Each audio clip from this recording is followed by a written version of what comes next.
Good morning dear students. Class 10th maths में हम अब तक चैप्टर 1, 2, 3, 4, 5, 14 एंड 15 चैप्टर तक हम कंप्लीट कर चुके हैं।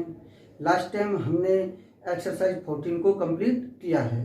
तो अब तक यानी कि स्टार्टिंग के 5 एंड एंड के 2 टोटल 7 चैप्टर्स हमने कंप्लीट कर लिए हैं और आपको एक एक क्वेश्चंस को बहुत ही इजी वे में समझा दिया गया है।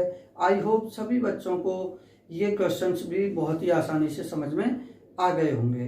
फिर भी अगर किसी स्टूडेंट्स को किसी भी क्वेश्चंस में या किसी भी स्टेप्स में या किसी भी लेक्चर में जाके अगर कहीं कोई दिक्कत आ रही है तो वो मुझसे कमेंट बॉक्स के जरिए पूछ सकता है।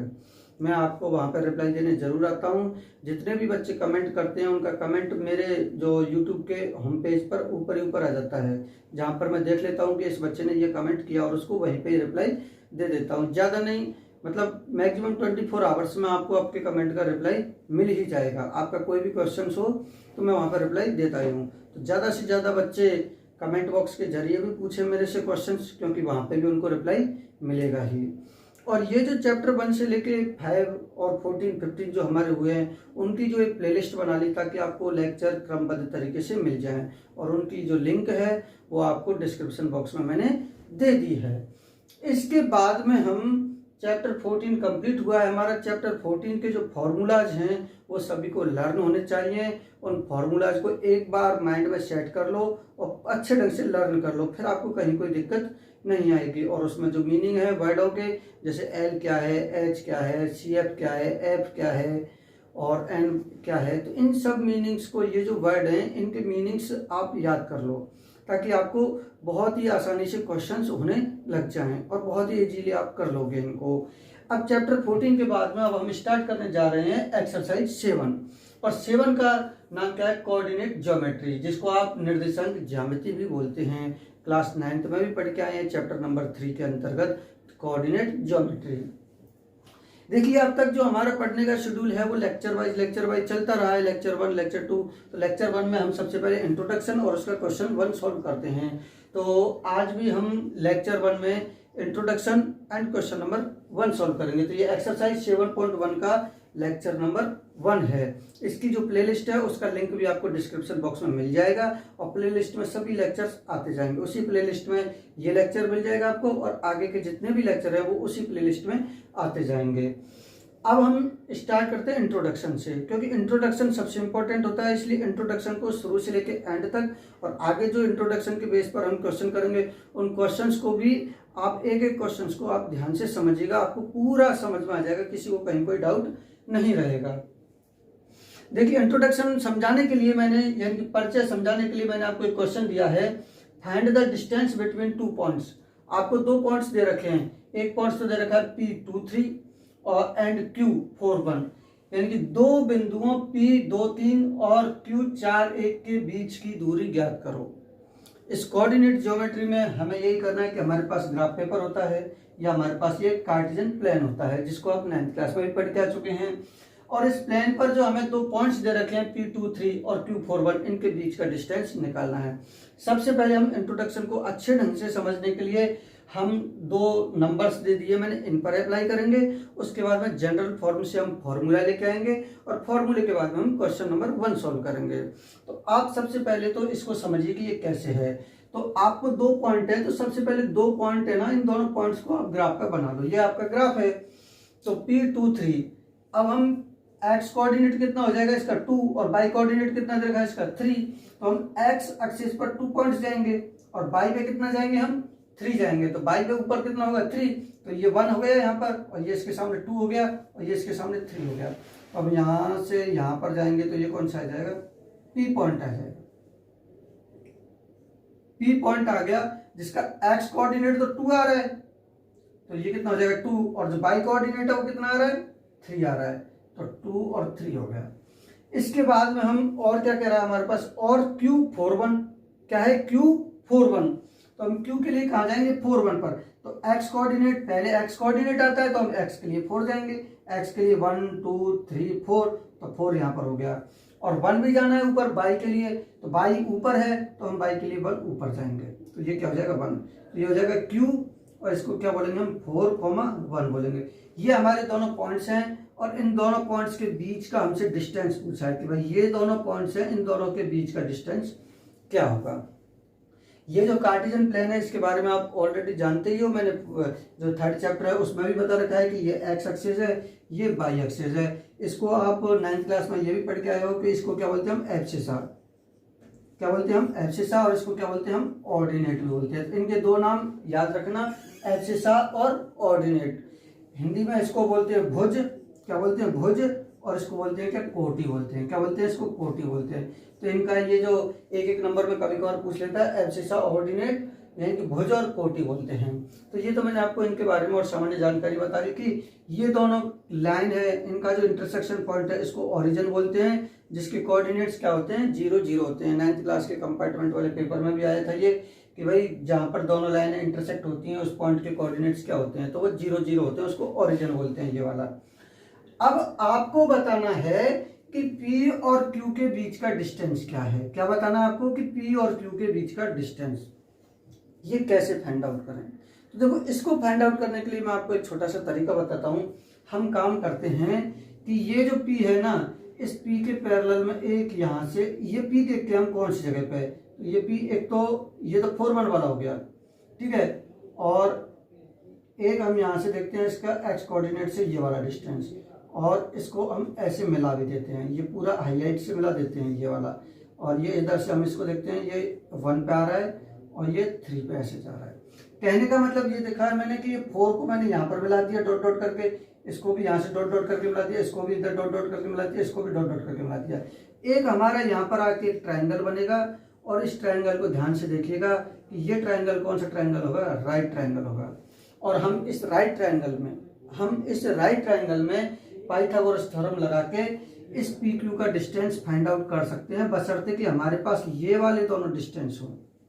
इन दोनों, ये तो पी और क्यू हो गए, इसका नाम दे देते हैं हम अपनी तरफ से आर, जहां पर ये दोनों इंटरसेक्ट करते हैं उसका आर। तो अब हमारे पास ये दोनों डिस्टेंस आने चाहिए। ये दोनों डिस्टेंस फाइंड आउट करने के लिए हमारे पास ये वाले दोनों पॉइंट्स के जो कोऑर्डिनेट्स हैं हम उनसे पता लगाएंगे। तो देखो, पी वाला पॉइंट है वो कितने पर है, ये कितना डिस्टेंस है इसका, यहाँ पर ये 2 आ रहा है ना, तो ये यहां से यहां तक का डिस्टेंस तो कितना है हमारे पास, 2 है। कितना है, ये 2 है। और ये क्या है, Q है, ये क्या है, Q, यहाँ पर P से Q। हम इस डिस्टेंस को कैलकुलेट कर रहे हैं, सबसे पहले RQ डिस्टेंस को कैलकुलेट कर रहा हूं मैं। तो ये तो डिस्टेंस 2 हो गया, और यहां से यहां तक का डिस्टेंस कितना हो गया हमारे पास, ये वाला कितना हो गया, 4 हो गया, क्योंकि ये कितना है, 4 है। आप ऐसे समझिए कि ये जो 4 है और ये क्या है, 2 है, ये टोटल 4 है और यहाँ तक 2 है, तो हमें ये वाला डिस्टेंस चाहिए, ये बीच वाला डिस्टेंस चाहिए। तो इस 4 में से अगर मैं इस 2 को निकाल दूं, इस 4 में से 2 माइनस कर दूं, तो हमारे पास ये वाला डिस्टेंस बच जाएगा, यानी कि 4 - 2 करना पड़ेगा अपने को। ये क्या है, 4, ये टोटल क्या है, 4 है, इसमें से माइनस कर दो इसको, माइनस का 2 इज इक्वल टू कितना आ जाएगा, हमारे पास 2 आ जाएगा। तो ये भी बात आपको समझ में आ गई होगी। अब हम इस वाले डिस्टेंस को निकालेंगे कि ये वाला डिस्टेंस कितना है, ये वाला डिस्टेंस कितना है। ये वाला डिस्टेंस हम देखते हैं कि यहाँ तक का टोटल डिस्टेंस कितना है हमारे पास, टोटल कितना आ रहा है, ये 3 आ रहा है, और यहाँ तक का ये वाला डिस्टेंस निकाल रहा है, तो ये वाला जो डिस्टेंस है इसको निकाल देते हैं। तो ये टोटल 3 है, इसमें से यहाँ तक का जो 1 है उसको निकाल दो, यानी कि ये वाला जो 1 है इसको टोटल 3 में से माइनस कर दो, तो 3 - 1 कर दोगे आप, 3 - 1, तो ये कितना बच जाएगा, 2 बच जाएगा। तो ये भी 2 बच गया और ये भी 2 बच गया। अब हमारे पास ये दोनों आ गए, तो पाइथागोरस थ्योरम से हम हाइपोटेनस निकाल लेंगे।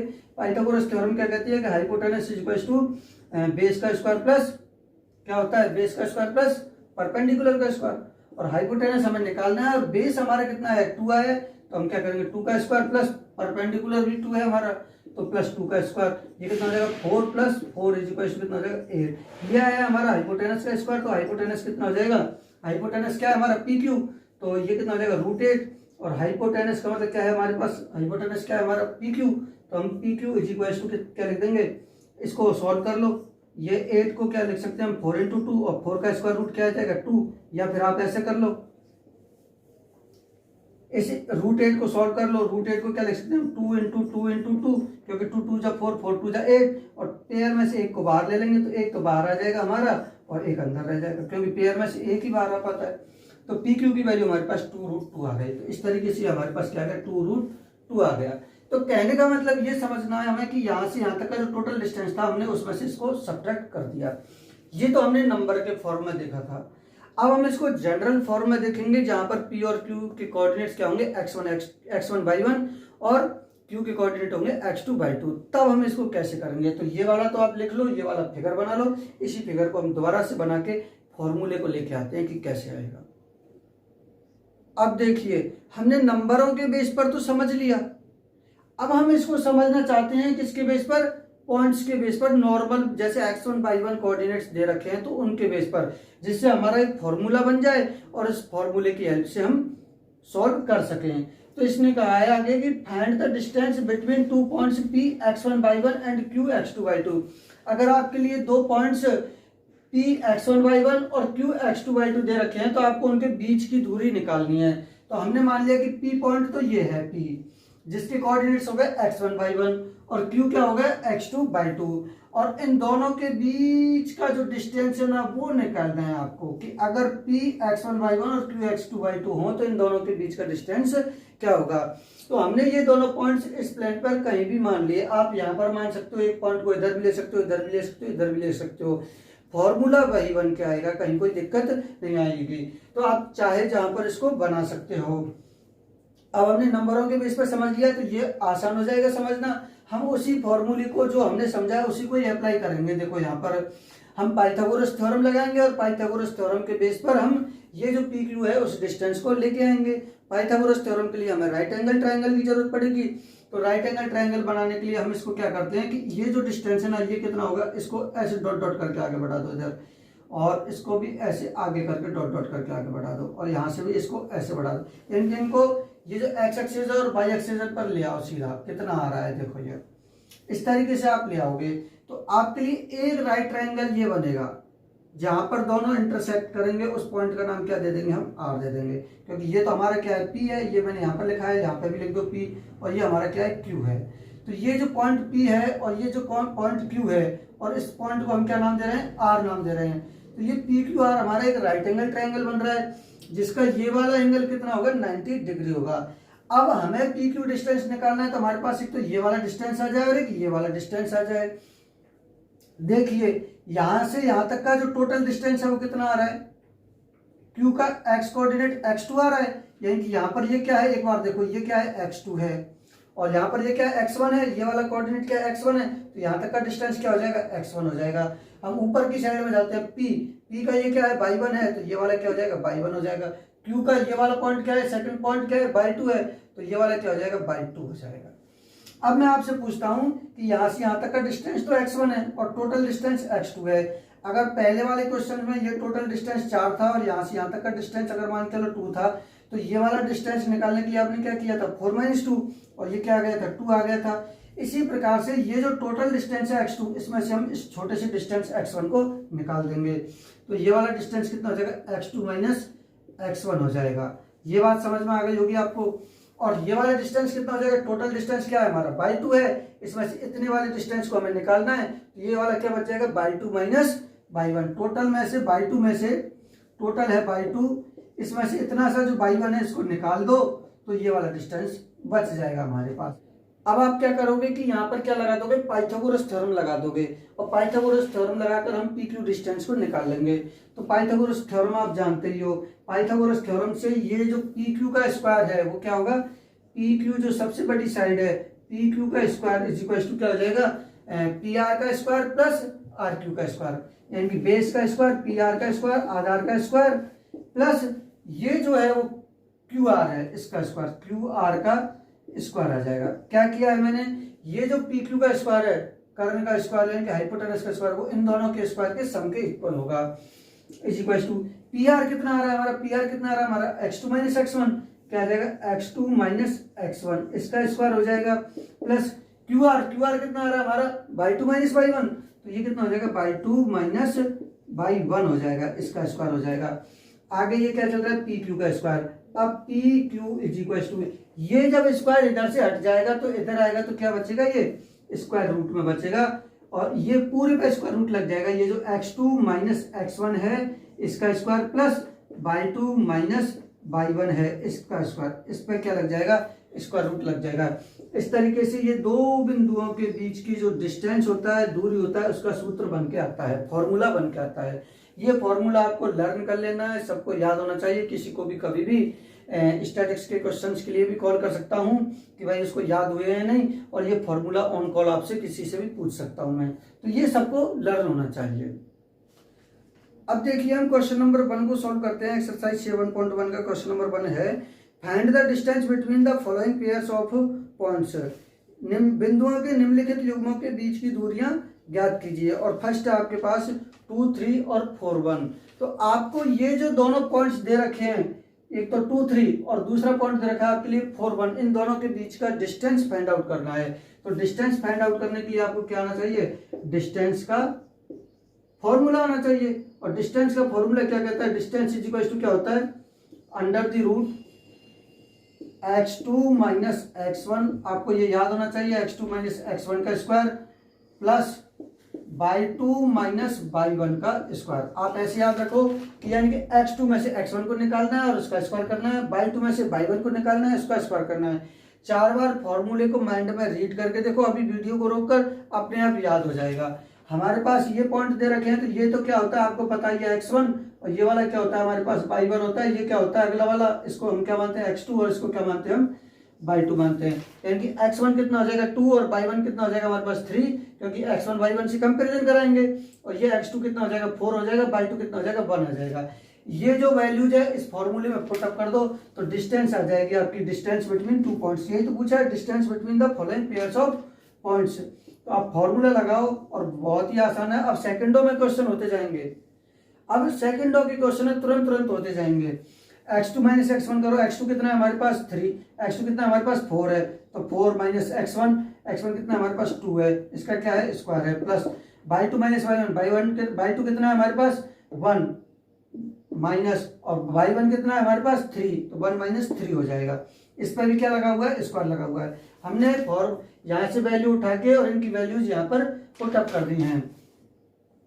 अब देखिए ये 4 माइनस 2 क्या हो जाएगा, 2 का स्क्वायर हो जाएगा, प्लस ये 1 माइनस 3 है तो माइनस का 2 बचेगा और माइनस के 2 का स्क्वायर होगा। लेकिन हम जानते हैं, आगे देखेंगे, देखो ये 2 का स्क्वायर तो 4 हो जाएगा, और ये माइनस 2 का स्क्वायर है, और माइनस 2 का स्क्वायर क्या हो जाएगा, प्लस का 4 का ही स्क्वायर हो जाएगा, तो 4 का स्क्वायर हो जाएगा, क्योंकि माइनस पे वर्ग लगा है, माइनस पर स्क्वायर लगा है तो वो प्लस हो जाता है। और 4 और 4 कितना हो जाएगा, 8 हो जाएगा। अब हम 8 को क्या ले सकते हैं, 2 इंटू 2 इंटू 2, क्योंकि 2 2 जा 4 और 4 2 जा 8 वापस से आ जाएगा, और पेयर में से हम 1 को बाहर लेते हैं तो 2 रूट 2 आ जाएगा। तो क्या यही वाला क्वेश्चन मैंने आपको बेसिक ग्राफ पर नहीं समझाया था स्टार्टिंग में ही, जहां पर मैंने वीडियो को स्टार्ट किया है, तो यही वाला क्वेश्चन मैंने आपको समझाया था उस टाइम पे, और ये हमने फॉर्मूले से कर लिया। अब हम सेकंड और थर्ड पार्ट को और भी फास्ट सॉल्व करेंगे। अब देखिए सेकंड पार्ट बहुत ही आसान है, हम अभी कर लेते हैं थोड़ी सी देर में। इसको देखो कैसे ये हो जाएगा, क्या इसको हम सबसे पहले वाले को x1 मान लेते हैं, सेकंड वाले को y1 मान लेते हैं, इसको क्या मान लेंगे हम x2, और इसको क्या मान लेंगे हम y2 मान लेंगे। x1 तो हमारा 5 हो जाएगा और y1 क्या हो जाएगा हमारा 7 हो जाएगा, x2 कितना हो जाएगा माइनस का 1 और y2 कितना हो जाएगा 3 हो जाएगा। इनको इस फॉर्मूले में पुट कर दो, तो पहले तो स्क्वायर रूट लगा हुआ है तो स्क्वायर रूट लगा दो, और फिर ब्रैकेट लगाओ, ये वाला ब्रैकेट लगाओगे आप इसमें, और ब्रैकेट के अंदर क्या लिखना है आपको, x2 माइनस x1, x2 कितना है हमारे पास माइनस का 1, x2 कितना है हमारे पास माइनस का 1, इसको ध्यान से समझना, माइनस का 1। फिर क्या हमारे पास माइनस का सिंबल है तो हमने माइनस का सिंबल लगा दिया। फिर क्या हमारे पास x1, और x1 की वैल्यू कितनी है माइनस का 5। तो आप ये मत देखना कहीं कि माइनस तो पहले से ही लगा हुआ है, अब तो हमें ऊपर से 5 उठा के रखना है। ये वाला माइनस तो इसका, ये वाला माइनस है, अब तो हमें x1 की वैल्यू लिखनी है, और x1 कितना है माइनस का 5, तो फिर हमें माइनस का 5 लिखना होगा। अब मैंने आपको बताया कि दो सिंबल एक साथ नहीं रह सकते, तो अगले वाला जो सिंबल होता है वो ब्रैकेट में चला जाता है, तो हम इसको कहाँ पे पहुंचा देंगे, छोटे से ब्रैकेट में पहुंचा देंगे। तो एक तो ब्रैकेट ये है हमारे पास, और ये ब्रैकेट के अंदर वाला ब्रैकेट है, तो इसको थोड़ा सा हम बड़ा बना देते हैं, मझला ब्रैकेट बना देते हैं, और इस पर हम क्या लगा देते हैं, स्क्वायर लगा हुआ है तो square, plus y2 minus y1, y2 कितना है हमारे पास 3 हो जाएगा, माइनस y1 कितना हो जाएगा हमारे पास 7 हो जाएगा। इस पर क्या लगा हुआ है, स्क्वायर लगा हुआ है। ये जो स्क्वायर रूट है ना वो पूरा लेना यहाँ तक, लास्ट तक, ये जो स्क्वायर को क्रॉस कर जाए, ज़्यादा हो जाए थोड़ा सा, बड़ी कम नहीं रहना चाहिए। आगे हम इसको सॉल्व करते हैं। देखो ये स्क्वायर रूट ऐसे है, तो ये तो क्या हो जाएगा माइनस का 1 हो जाएगा, और मैंने आपको बैक टू बेसिक में काफ़ी बार बता दिया कि ये माइनस है और ब्रैकेट के अंदर माइनस है, माइनस को माइनस से मल्टीप्लाई करोगे तो प्लस का 5 हो जाएगा, ब्रैकेट लगा हुआ है और स्क्वायर है, प्लस ये 3 - 7 कितना बचेगा, माइनस का 4 बचेगा, क्योंकि 7 में 3 जाएंगे तो कितने बचेंगे, 4 ही बचेंगे माइनस के, और स्क्वायर लगा हुआ है। आगे हम इसको भी सॉल्व कर लेते हैं कि ये कितना हो जाएगा, 5 में से 1 जाएंगे तो ये कितना हो जाएगा 4 का स्क्वायर, प्लस ये कितना हो जाएगा 4 का स्क्वायर कितना हो जाएगा 16, और माइनस का स्क्वायर प्लस ही हो जाता है। ये जो क्वेश्चन आएंगे इनमें माइनस का स्क्वायर होगा तो वो हमेशा प्लस ही हो जाएगा। और ये कितना हो जाएगा 4 का स्क्वायर कितना हो जाएगा 16, प्लस ये भी कितना है हमारे पास 16 है। इसको हम आगे सॉल्व करते हैं तो ये कितना हो जाएगा √32, कितना हो जाएगा √32, और इसको हम ऐसे भी तो लिख सकते हैं 16 × 2, या तो आप हर एक के फैक्टर कर देना, मैंने लिख दिया 16 × 2, और 16 का स्क्वायर रूट कितना आ जाएगा, या फिर आप ऐसे लिख लो इसको 16 × √2, यानी रूट पर 16 अलग कर दिया मैंने और √2 का अलग कर दिया, और 16 का रूट कितना आ गया 4√2। तो किसी भी तरीके से आप यहाँ से सॉल्व कर सकते हो, आप फैक्टराइजेशन से कर सकते हो, मैंने ऐसे कर दिया, पहले फैक्टराइजेशन से किया था। अब हम इसका थर्ड पार्ट देखते हैं। अब देखिए थर्ड पार्ट इसका बहुत ही आसान है, ए बी और -a -b दे रखा है। पहले वाले को हमने x1/1 मान लिया, दूसरे को x2/2 मान लिया, और हम इस फॉर्मूले में वैल्यू पुटअप करेंगे। तो देखिए स्क्वायर रूट लगा हुआ है तो स्क्वायर रूट लगा दिया हमने फॉर्मूले में। फॉर्मूले में क्या है, सबसे पहले x2 है, फिर माइनस में x1 है, तो x2 कितना है हमारे पास माइनस का है, तो हम x2 की जगह पे क्या लिख देंगे माइनस का है, फिर क्या है माइनस है, फिर क्या है हमारे पास x1, और x1 हमारा क्या है a है, तो x1 की जगह पे हमारा a आ गया, फिर क्या हमारे पास स्क्वायर है, फिर क्या हमारे पास प्लस है, फिर क्या है बाई 2, और बाई 2 की वैल्यू कितनी है माइनस का b, तो माइनस का b आ जाएगा, फिर क्या है हमारे पास माइनस बाई 1 है, बाई 1 की वैल्यू कितनी है हमारे पास b, बाई 1 की वैल्यू कितनी है हमारे पास b, तो b आ जाएगा, और स्क्वायर लगा हुआ है। इजीली अब इसको सॉल्व कर लो, माइनस का a और माइनस का 2a हो जाएगा, इस पर स्क्वायर हो जाएगा, प्लस माइनस का b और माइनस का b, माइनस का 2b हो जाएगा, इस पर स्क्वायर आ जाएगा। ये कितना हो जाएगा माइनस के 2a का स्क्वायर, माइनस के 2a का स्क्वायर करोगे तो 2 2 जा कितना, माइनस का स्क्वायर किया तो वो तो प्लस हो गया, ठीक है प्लस हो गया, माइनस का स्क्वायर, 2 का स्क्वायर किया तो 4, और a का स्क्वायर किया तो a स्क्वायर, प्लस ये माइनस का स्क्वायर किया तो प्लस हो गया, और 2 का स्क्वायर किया तो हमारे पास 4 हो गया, b का स्क्वायर किया तो हमने b स्क्वायर हो गया। तो ये हमारे पास हम इसको ऐसे भी लिख सकते हैं कि स्क्वायर रूट, ये 4 इसमें भी और ये 4 इसमें भी कॉमन है, तो हम 4 तो रूट के अंदर ही कॉमन ले लेते हैं, और a स्क्वायर प्लस ये b स्क्वायर आ जाएगा। हमने क्या किया 4 दोनों तरफ से कॉमन ले लिया, तो अंदर बच गया a स्क्वायर, यहाँ पर बच गया क्या b स्क्वायर। अब हम जानते हैं कि 4 का स्क्वायर रूट क्या होगा 2 आ जाएगा, तो 2 होके बाहर हो जाएगा, तो 4 को हम स्क्वायर रूट से बाहर निकाल लेंगे, जो कि कैसे आएगा 2 आएगा, तो 2 × a square plus b square. इस तरीके से ये आपका क्वेश्चन होगा, लेकिन ये ध्यान रखना है कि ये 4 इस पूरे ब्रैकेट से मल्टीप्लाई हो रहा है, इसी केस में ये स्क्वायर रूट से बाहर आएगा 2 के रूप में, इस केस में नहीं आ पाएगा यहाँ पर। जैसे यहाँ पर अभी नहीं ले सकते हम, अभी केवल इसी में से बाहर निकाल दो, आप ऐसा नहीं कर सकते कि भाई 4 यहाँ से तो ले लिया और इसको 4 को बाहर यहाँ से लेके 2 ले दिया और इसको नहीं लिया, तब तो गलत हो जाएगा। जैसे मेरे कहने का मतलब यह है कि अगर आप ऐसे लिख दोगे ना 4a square plus 4b square, और 4 को बाहर निकाल के कह दिया कि 2 आ गया और a स्क्वायर बच गया प्लस का 4b स्क्वायर बच गया, तो ये गलत है आपका कहना। कुछ बच्चे ऐसा कर देते हैं। हम जब भी ले सकते हैं जब ये नंबर पूरे ब्रैकेट के मल्टीप्लाई में हो, तो उसके लिए हमें पहले कॉमन लेना पड़ेगा। तो इस तरीके से ना करें, पहले 4 को कॉमन लें, उसके बाद में फिर a square plus b square बचेगा, तब जाके ये सही होगा। तो बच्चों आपको एक्सरसाइज 1.1 का जो लेक्चर 1 है, जिसमें मैंने क्वेश्चन नंबर 1 के ऑल पार्ट्स और इसके अलावा आपको इसका बेसिक इंट्रोडक्शन वेरी इजीली आपको 2 बार समझा दिया। 2 बार कैसे, एक बार तो नंबर की सहायता से और दूसरी बार कैसे x1/1 के रूप में। तो आपको कमेंट बॉक्स में कमेंट करके बताना है कि यस सर मुझे फॉर्मूला समझ में आ गया या मुझे नहीं आया। अगर नहीं आया तो क्या नहीं आया, फिर मैं आपको कमेंट बॉक्स में वहां पर रिप्लाई देने जरूर आऊंगा। तो धन्यवाद बच्चों, मिलते हैं नेक्स्ट लेक्चर में।